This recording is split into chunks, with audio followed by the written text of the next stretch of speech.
Hello viewers, welcome back to my channel. সবাইকে স্বাগত জানিয়ে শুরু করছি আমার চ্যানেলে আরেকটি নতুন এপিসোড। কেমন আছেন সবাই? আশা করি সবাই খুব ভালো আছেন। আজ আমি আপনাদের সাথে শেয়ার করব আমাদের ঘরের ছোট্ট সোনামণিদের জন্য স্পেশাল একটি রেসিপি।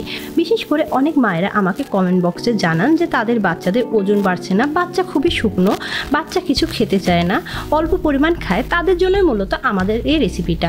আজকের এই রেসিপি ফলো করে আপনার বাচ্চাকে খাওয়ালে বাচ্চার ওজন দ্রুত গতিতে বৃদ্ধি পাবে এবং বাচ্চার রোগ প্রতিরোধ ক্ষমতাও বাড়বে এবং হরে পুষ্টি উপাদানে ভরপুর আজকের এই রেসিপি, যা বাচ্চা অল্প খেলে অধিক পুষ্টি পাবে এবং অল্প উপকরণে অল্প সময় তৈরি। তো কথা না বাড়িয়ে চলুন শুরু করা যাক মূল রেসিপিতে। যারা এখনও আমার চ্যানেলটি সাবস্ক্রাইব করেননি, প্লিজ চ্যানেলটি সাবস্ক্রাইব করুন এবং পাশের নোটিফিকেশন বেল আইকনটি ক্লিক করে রাখুন আমার নতুন নতুন ভিডিওর আপডেট পাওয়ার জন্য। এই রেসিপি তৈরি করার জন্য আমি প্রথমে দুইটা ছোট সাইজের আলু এখানে সেদ্ধ করে নিয়েছি। আপনাদের আলুর সাইজ বড় হলে একটি নিতে পারেন অথবা আপনাদের বাচ্চার খাওয়ার অনুপাতে নিতে পারেন।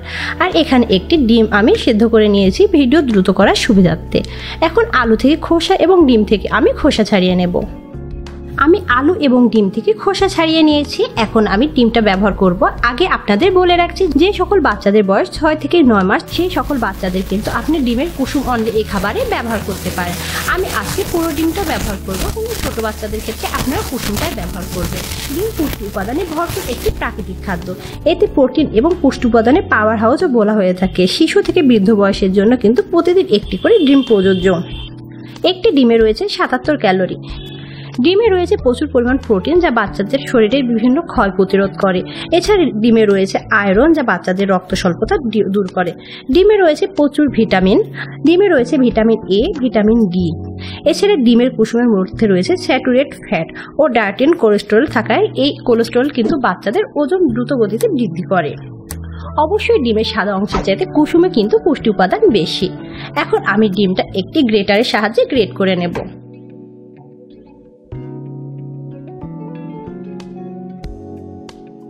আমি গ্রেটারের সাহায্যে ডিম গ্রেট করে নিয়েছি। এখন এক সাইডে রেখে দেব।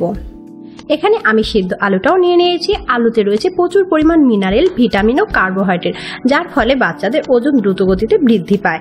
এছাড়া আলু কিন্তু বাচ্চাদের হাড়ের স্বাস্থ্য উন্নত করে, হজম ক্ষমতা বৃদ্ধি করে। এখন আমি আলুও গ্রেটার সাহায্যে ভালোভাবে মিহি করে গ্রেট করে নেব। চাইলে আপনারা ম্যাশারের সাহায্যেও ম্যাশ করে নিতে পারেন। আমি গ্রেটারের সাহায্যে গ্রেট করে কিন্তু ম্যাশারের সাহায্যে আবার পুনরায় ম্যাশ করে নেব। আলু আমি গ্রেটারের সাহায্যে গ্রেট করে নিয়েছি। এখন পরবর্তী স্টেপে আমি রান্নার ধাপে চলে যাব। এখানে আমি চুলায় একটি প্যান বসিয়ে দিয়েছি আর প্যানের মধ্যে অ্যাড করে দেব 1 চা চামচ বাটার। এই রান্নার ক্ষেত্রে আপনারা বাটার অথবা ঘি ব্যবহার করার চেষ্টা করবেন, তেল অবশ্যই ব্যবহার করবেন না। বাটার এবং ঘিতে বাচ্চাদের স্বাস্থ্য উপকারিতাও যেমন আছে, তেমনি কিন্তু খাবারটা অনেক টেস্টি হয়। এখন অপেক্ষা করব আমি বাটার মেল্ট হওয়া পর্যন্ত।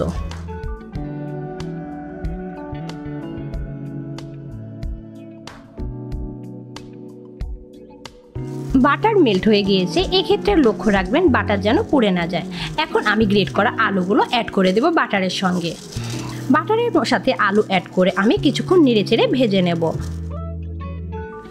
আমি বাটারের সাথে আলু 1 মিনিট ভেজে নিয়েছি। এখন অ্যাড করে দেব তরল দুধ। আমি অল্প অল্প করে তরল দুধ অ্যাড করব আর নেড়েচেড়ে নেব। এক্ষেত্রে আপনারা এই রান্নার ক্ষেত্রে আপনাদের বাচ্চাদের যদি আপনারা গরুর দুধ না খাওয়ান, সেক্ষেত্রে এই রান্নাটা আপনারা পানি দিয়ে রান্না করে পরবর্তীতে ফর্মুলা মিল্ক অ্যাড করতে পারেন। আর এখানে আমি তরল দুধ আগে থেকে জাল দিয়ে রেখে দিয়েছিলাম।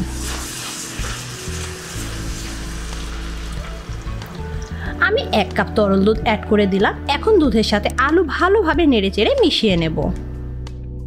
আমি দুধের সাথে ভালোভাবে আলু মিশিয়ে নিয়েছি। এখন অ্যাড করে দেব 1/4 কাপের মতো পানি। অবশ্যই আপনারা পানি অ্যাড করবেন, কারণ ঘন দুধ বাচ্চাদের খাওয়ালে এক্ষেত্রে বাচ্চাদের পেটে সমস্যা হওয়ার সম্ভাবনা থাকে। এখন আমি অ্যাড করে দেব গ্রেট করা রাখা ডিম।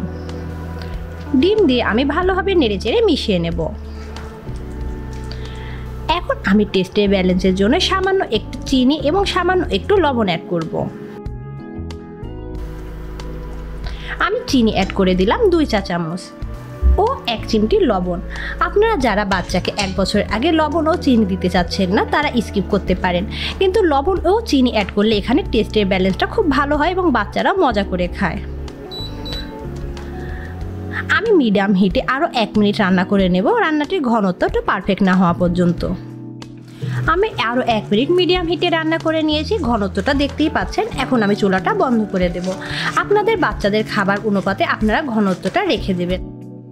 বাচ্চাদের ওজন বৃদ্ধিকারী জাদুকারী খাবার আমি একটি বাটিতে উঠিয়ে নিয়েছি। আমি যে পরিমাণ রান্না করেছি তাতে 250 গ্রামের বাটির 1 বাটি খাবার হয়েছে। এখন আপনারা আপনাদের আন্দাজ মতো আপনাদের বাচ্চাদের অনুপাতে আপনারা অল্প করে বা বেশি করে তৈরি করে নিতে পারেন। আর দেখতেই পাচ্ছেন ঘরে থাকা মাত্র সামান্য উপকরণ দিয়ে খাবারটি তৈরি করা হয়েছে। আর বাচ্চারা কিন্তু একঘেয়েমি খাবার পছন্দ করে না। খাবারে বৈচিত্র্য আনলে তারা কিন্তু একই উপকরণ দিয়ে বিভিন্ন খাবারও মজা করে খাবে। আশা করি আজকের আমার এই ঝটপট ভিডিওটি আপনাদের ভালো লেগেছে। আর ভিডিওটি যদি আপনাদের ভালো লেগে থাকে প্লিজ আমার ভিডিওটি আপনাদের ফ্রেন্ডস অ্যান্ড ফ্যামিলির মধ্যে শেয়ার করবেন এবং ভিডিওতে লাইক কমেন্ট করে আমার পাশে থাকবেন। ধন্যবাদ।